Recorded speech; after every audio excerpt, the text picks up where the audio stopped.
Hello guys, magluluto po tayo ngayon ng ginataang tulingan. Naglagay na po ako dyan ng luya po. Siyempre, una po natin linagay yung mantika. Tapos, pag nangawin na po yung luya, lagyan na po natin ng bawang. Igisa lang po natin para lumabas yung aroma niya. Tapos, isunod na po natin yung sibuyas. Ganito pala mag-vlog nakakakaba. Igisa, halo-haloin lang po natin yan. Igisa po natin para mangamoy po siya. Para masarap. Yan po. Halo-haloin natin hanggang sa maluto po siya na maamoy natin na mabango na. Tapos, isunod na po natin yung kamatis. Yan. Mura po yung kamatis dito sa Saudi. Kaya, medyo marami ilalagay natin. Ayan po, sinunod ko na po yung tulingan. Gusto ko po kasi sa ginataang tulingan ay sinasangkotsa po siya. Kaya po, ginisa ko po siya sa mga kahit nga isa lang eh. Tapos, inagyan na po natin siya ng suka. Kasi ipapaksiw ko po muna siya sa suka at toyo.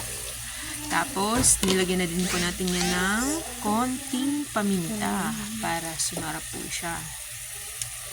Ayan po guys. Sangkot siya po natin muna siya sa parang adobo po. Parang paksiw sa adobo.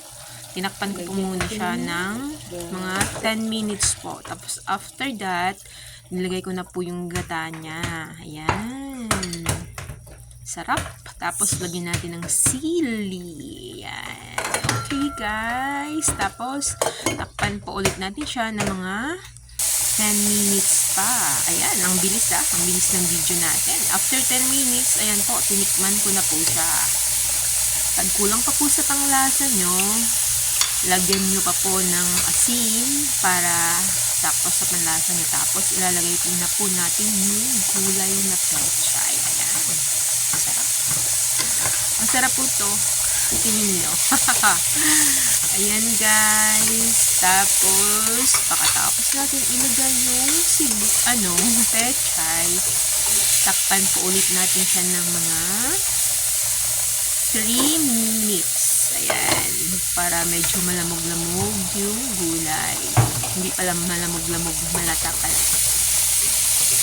Tapos, pakuluin po natin siya ng mga 10 minutes pa po para mabawas-bawasan yung sabaw kasi mas masarap po pag medyo konti na po yung sabaw ng ginataang tulingan natin. Guys, kumakain ba kayo nito? Netong ginataang tulingan. Usually sa Bicol po ha. Hello, thank you for watching guys. Sa pagluluto ko, first vlog Ganito pala mag-vlog. Nakakakaba.